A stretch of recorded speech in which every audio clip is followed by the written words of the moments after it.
Ito ang pinakabagong adventure scooter na nilabas ng QG Motor ngayong taon. At ngayong araw ay sisilipin natin ang pinakabagong ATR 160. Gaano nga ba kaganda ang motor na ito? Yan ang ating aalamin ngayon. Tara!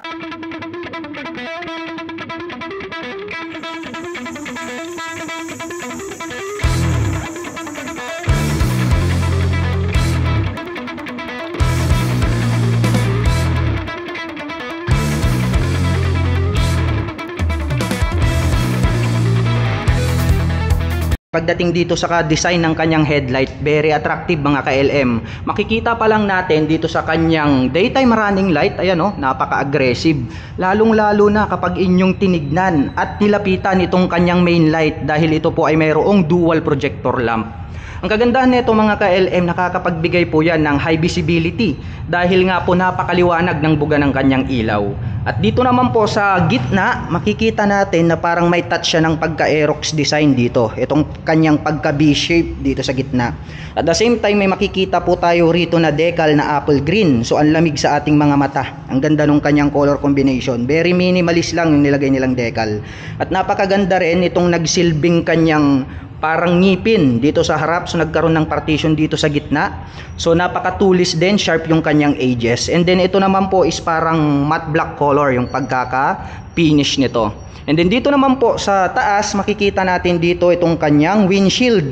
So ang kagandahan nito mga ka-LM is adjustable po ito. So pwede nyo po itong i-adjust, depende po sa inyong riding preparation. At the same time dito sa gitna, may makikita po tayo rito na nakalagay is QG Motor in white color. So ito po yung kanyang trademark purposes for ownership nandirito sa gitna. Mapunta naman tayo dito sa kanyang turn signals. Ayan o. So the same dun sa ating Honda ADB 160. So ang ganda na rin ng pagkakaposisyon nitong kanyang turn signals kasi nga po very visible yan. Anyway, LED na po lahat ng mga ginamit niya pagdating po sa kanyang lighting system. And then dito naman po sa taas may makikita po tayo dito na FI and then nakalagay po is idling stop. At mapunta naman po tayo dito sa kanyang side cover. So napakalaki, naka-emboss tong part na to mga ka-LM. At the same time, agaw pansin itong bilog na nandirito sa gitna. Dahil nga po, makikita natin dito is may logo po rito na Q. Ayan o, chrome color. Tapos dito po sa ibaba is QG Motor. Ayan, napakaganda talaga na itong emblem na to. The same time, nagkaroon po siya rito ng apple green na decal. Ayan o. At the same time, nahahati po sa dalawa itong kanyang colors, which is nagkaroon po siya rito ng dual tone color combination, kaya talagang very attractive yung pagkaka-design. And then mapunta naman tayo dito sa kanyang front suspension. Ayan mga ka-LM oh, grabe, napakaganda nitong kanyang inverted telescopic fork. So ngayon lang ako nakakita mga ka-LM ng adventure scooter sa 160cc na talagang nilagyan nila ng mabibigat na mga parts. Like this, mapapansin nyo mga ka-LM, inverted telescopic fork, napakaganda talaga nito. At the same time, gold color mga ka-LM, talagang very attractive sa ating mga mata. At naman dito, may makikita tayo dito na light reflector. So added visibility naman yan pagdating sa gabi. And then napakaganda rin ng pagkaka-design nitong kanyang front fender. Ayan oh, nagkaroon siya ng mga edges dito. At the same time, may mga naka-emboss na mga parts. And then dito naman may nakikita tayo rito na nakalagay is TCS. So meaning to say mga ka-LM, ito pong ating pinakabagong adventure scooter ay meron na pong traction control system. So ang kagandahan naman nito mga ka-LM, ito pong traction control natin, ito po yung nagbibigay ng highest stability sa ating motor. Dahil malaking bagay po ito pagdating sa mga cornering at sa mga madudulas na daanan. At pagdating naman po rito sa kanyang braking system, napakaganda nitong kanyang rotor disc brake mga ka-LM, napakakapal. At the same time, equipped po ito ng 2-pot caliper. And then nakalagay po rito is QG Motor in chrome color. And then black color naman po itong kanyang pot caliper. At ang nakakabighani dito mga ka-LM, mostly kasi na nakikita natin sa mga adventure scooter is gumagamit sila ng mags. Pero itong isang ito mga ka-LM talagang very attractive dahil nga makikita natin na naka-rimset to, napakaganda. So talagang ito talaga bigatin, talagang masasabi natin na isang adventure scooter to kasi yung ginagamit niya is rim type. At the same time, syempre napakaganda rin ng kanyang gulong dahil ito po ay semi-dual purpose pattern tires. Kaya stock from casa mga ka-LM, paglabas nito, pwede nyo na agad gamitin pang on and off-road condition. So talagang napakaganda nitong kanilang QG motor. Mapunta naman tayo rito sa kanyang meter panel display. Ayan, so mapapansin natin mga ka-LM, nagkaroon po siya rito ng header. So syempre protection natin sa sunlight, sa direct sunlight, para just in case mas makita natin ng malinaw itong kanyang meter panel display. Well anyway, ito pong ating QG Motor ATR160 ay equipped with keyless system. Ayan o. So makikita naman natin, pa-remote na lang po tayo kapag bubuksan natin at i-activate itong ating scooter. Ayan, so nandito po yung kanyang remote. At the same time, meron po itong backup na mechanical key. So pwede po natin siyang gamitan ng mechanical key just in case man po na nalobat itong ating keyless system.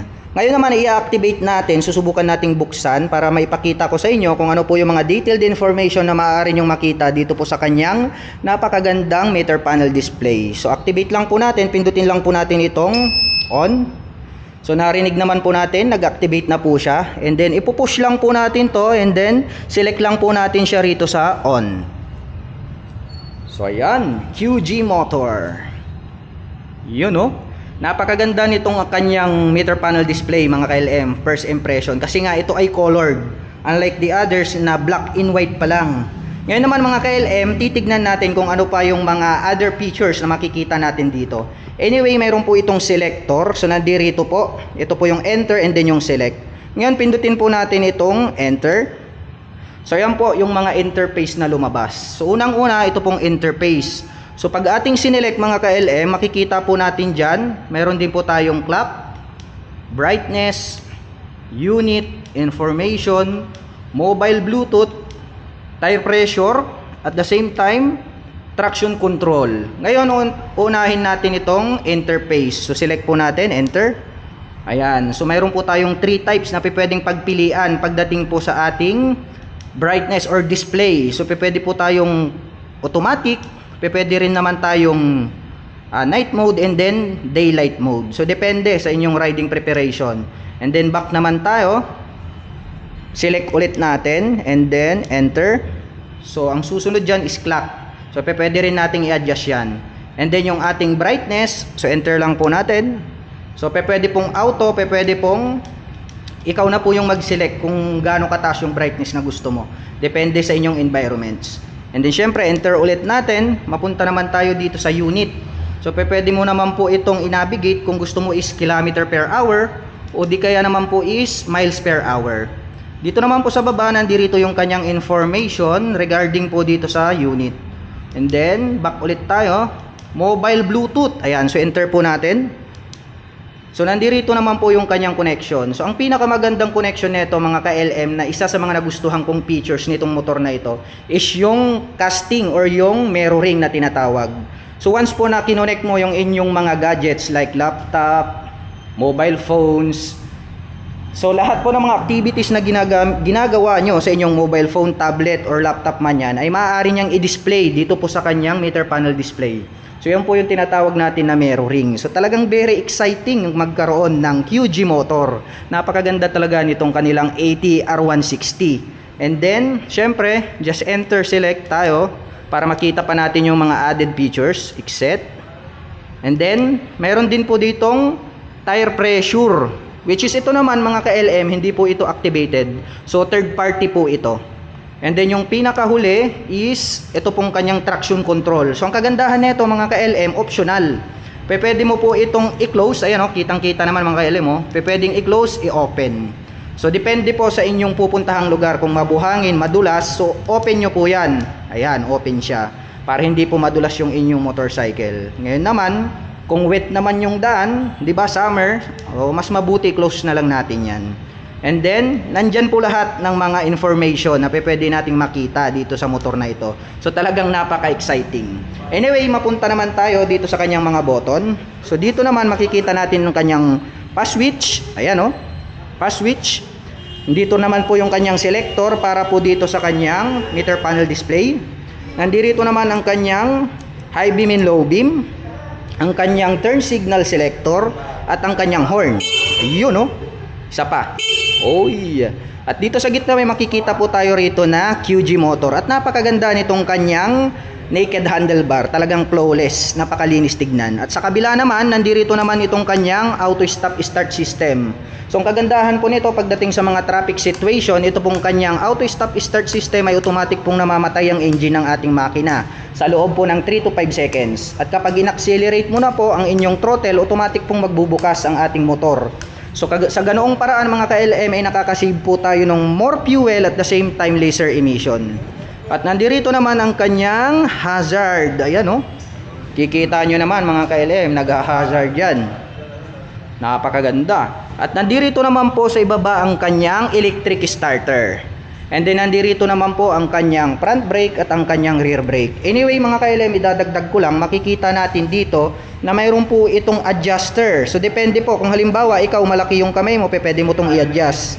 At pag hiniram naman po ng mas maliit sa'yo, pwede mo rin po itong i-adjust, depende po sa distance na gusto mo. At the same time, mayroon po tayong makikita dito na park brake lock. So ito naman mga ka-LM, magagamit mo naman to kapag magpa-park ka naman sa mga sa mga downhill or uphill, para maiwasan po natin na mag-skid yung ating motorsiklo sa pagkakapark. At mapunta naman tayo dito sa kanyang footrest. So dito sa kanyang footrest mga ka-LM, ayan o, rubber yung ginamit nila rito. So thick to, napakadikit sa ating mga paa. So enough naman po siya, sasakyan natin mamaya para makita natin kung fit ba. And then meron din po siya ritong footboard extension. And then napakaganda nitong kanyang side cover mga ka-LM ha. So nagkaroon po siya rito ng 3-tone color combination. So itong part na to is glossy black, and then parang silver na matte finish. At the same time glossy chrome color naman po itong kanyang plastic pala ito. So napakaganda ng kanyang color combination. At nagkaroon pa po siya rito ng touch ng apple green. So kitang kita naman natin, napakalamig sa ating mga mata. Ngayon going back dito sa kanyang footrest, ayan. So kitang kita nyo naman itong ating paa mga ka-LM. So saktong sakto lang naman, ayun o, mayroon pang space na maliit.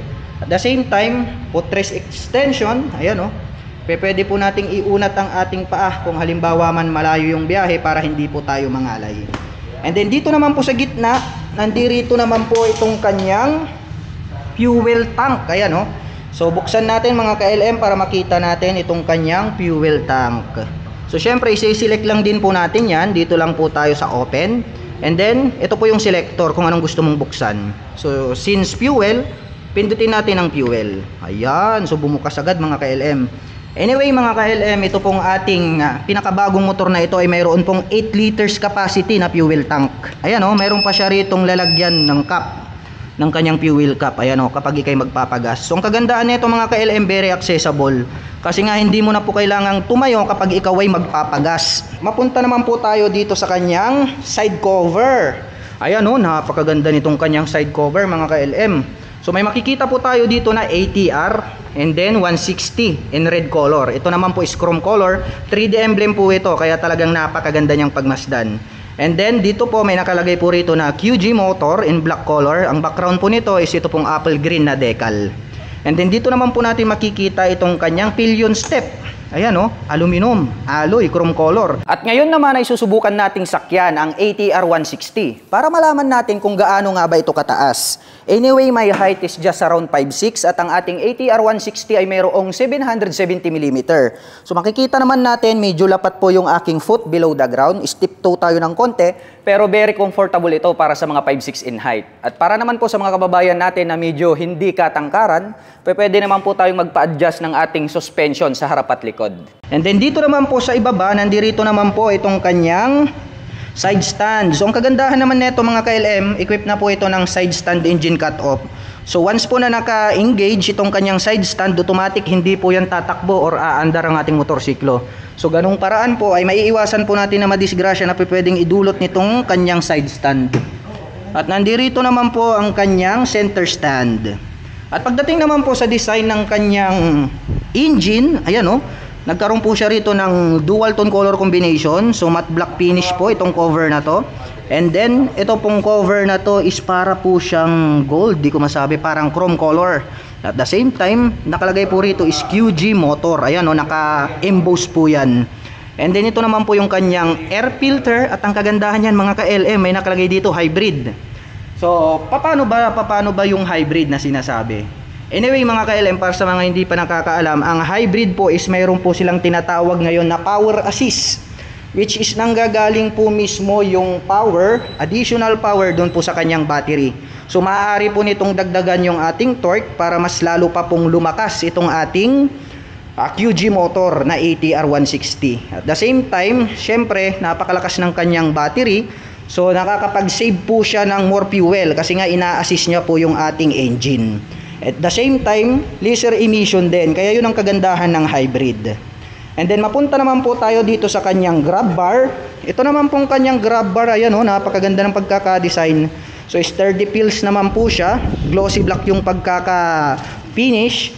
At mapunta naman tayo dito sa kanyang tail light. Ayan o, ang ganda rin ng pagkaka-design, parang B-shape design mga ka-LM. Susubukan nating buksan. So on po natin, just click po itong middle to on. Ayan, so nag-open na po siya. The same time, lagay po natin siya rito sa dulo. Yan. And then, punta tayo ulit dito sa kanyang tail light. Ayan o, ganyan siya kaganda mga ka-LM, naka-B design. The same time, syempre, napaka-attractive na niya, LED pa yan. And then dito naman po itong kanyang rear fender. So naka-emboss po ito hanggang rito, oh, patusok. May nakalagay naman po rito na ADB, oh. May touch din dito ng design pala mga ka-LM, kahit matte black color, oh. Hindi lang masyadong pansin, pero pag inyong nilapitan ay kitang-kita. Nandito naman po itong kanyang, syempre, LED na turn signals. Ayan, oh. Napakaganda rin ng pagkaka-design. LED, may tatlo po siya ridyang LED lights. And then dito naman po sa ibaba, nandito naman po yung additional reflector. At mayroon na din po itong plate light. Ayan o. Kaya kung mapapansin nyo, very visible itong kanyang plate dito. And then ito na rin po mismo yung kanyang plate holder. Then mapunta naman tayo dito sa kanyang mga shocks. Ayun o. Napakaganda nitong kanyang built-in na shock mga ka-LM. Dahil ito po ay equipped with dual sub-tank shock absorber. So kung mapapansin nyo, ito po yung kanyang glass or yung baso na tinatawag. Very attractive din kasi yung color talagang gold color. And then color combination with silver. And then coil spring po na black color. Then mapunta naman tayo dito sa gawing kabila. Pagdating naman po sa kanyang braking system, ayan makikita natin mga ka-LM, equipped po ito ng flower rotor disc brake with single pot caliper. So ito po ay black color. The same time talagang napakaganda nitong kanyang rim set. Gold color yan mga ka-LM. And then napakakapal nitong kanyang gulong dito sa likod. At ito po ay mayroong sukat na 130/70-13. At pagdating naman po sa harap, titignan naman natin kung anong sukat yung makikita natin dito. Kasi hindi natin nasilip kanina. So dito po is mayroon po siyang 110/80-14. And then CST tires po yung ginamit dyan. O, talagang bigatin mga ka-LM, sangka pa. Mapunta naman po tayo dito sa kanyang napakagandang exhaust pipe. Ayan o. Makikita nyo naman mga ka-LM, napakaganda nito. So kanyang tip mga ka-LM is plastic po siya. Ayan, so matte black color. Ganun din po itong kanyang cover. Yung kanya po ditong head protection guard is aluminum, so silver color. Ang ganda ng pagkaka-color combination kasi dual tone. At mayroon din po siya ritong tire hugger para ma-prevent po natin na tumalsik po yung mga dumi dito po sa part na to ng ating motorcycle. At nandito naman po yung kanyang radiator cover. So meaning to say, pag may radiator itong ating motorcycle is equipped po siya ng liquid cooling system. So ibig sabihin mga ka-LM, nothing to worry about kapag kayo po ay maglo-long rides. Kahit maghapon kayong magbabad sa gitna ng biyahe, walang magiging problema kasi nga po liquid cooling system. Mapunta naman po tayo dito sa kanyang upuan. Napakalapad ng kanyang upuan mga ka-LM. Nagkaroon po siya rito ng dual tone color combination ha. So black color po dito, parang leather type. At the same time, napakaganda oh, parang brown color na silver. Oo, parang silver siya. And then napakaganda kasi kung mapapansin nyo yung stitches niya mga ka-LM. At the same time, itong kanyang pagkakatahi, napakaganda talaga. Talagang premium looks yung kanyang datingan. At the same time, bukod sa makapal, yung comfortability, yung lambot nandirito. Ngayon naman mga ka-LM, susubukan nating buksan itong kanilang underseat compartment para makita natin kung gaano nga ba ito kalaki or kaluwag. Ayan, so pindutin lang po natin itong kanyang seat button. And then, boom, ayan. Ayan, maluwag din mga ka-LM itong kanyang underseat compartment. Ayan, oh. So hindi lang natin bibigay sa inyo yung specific na sukat, pero malalim na rin po siya. So ang kagandahan kasi nito mga ka-LM, kaya kung bakit naging ganito yung design ng kanilang underseat compartment, dahil nga po napakalaki nitong kanyang battery. So nandirito po siya sa dulo. So kinain po ng battery yung space, other space para sa ating storage. Pero okay lang yon, kasi nga po ito naman is napakalaking bagay, kasi nga nakakapagbigay ito ng power assist, 'di ba? Mas lumakas yung ating motorcycle, nagkaroon ng additional torque, at the same time nagkaroon po siya ng fuel efficiency, and then less emission, which is good for our environment. So ganun siya kaganda mga ka-LM. At the same time, enough na rin po itong kanyang storage, dahil marami na po tayo ritong mailalagay ng mga personal belongings. At ang kagandahan dyan, isa sa mga nagustuhan ko rito mga ka-LM, na nakikita nyo itong kanyang upuan. So hindi siya bumabalik, kasi nga equip po siya ng spring. Unlike the others, 'di ba, bumababa. Oh, 'di ba? Pero ito hindi. So talagang ito plus points to para sa akin. So napakaganda talaga nitong kanilang QG motor na adventure scooter. At ito po pala ay ang pinakabagong ART or ATR 160. At pagdating naman po sa kanyang engine specifications, ang ating pinakabagong QG motor ATR 160 ay mayroong 160 cubic centimeter engine displacement, naka single overhead cam, single cylinder, 4-stroke with 4 valve. At nakakapag-provide naman po ito ng maximum power na 12 kilowatt at 8,500 RPM, habang nakakapagbigay naman ito ng maximum torque na 15 Newton meter at 6,000 RPM. At ang presyo ng ating pinakabagong QG motor ATR 160 ay nagkakahalaga ng 159,900 pesos. At kung balak mo naman pong kumuha ng hulugan, ay kailangan mo lang pong mag-down payment ng 31,980 pesos. At pagdating naman po sa kanyang monthly installment, ito po ay mayroong 5,792 pesos sa loob ng 3 taon. At para naman po sa mga kababayan natin na nakapanood ng video na ito at interesadong kumuha ng motor na ating ni-review for today, ay maaari nyo po silang bisitahin dito po sa Bristol, Dagupan, Pangasinan. At ito po ang kanilang contact number na maaari nyong tawagan para po sa lahat ng inyong mga inquiries. At kapag nagpunta naman po kayo rito, ang kanila pong operation time starting 8:30 AM until 5:30 PM from Monday to Saturday.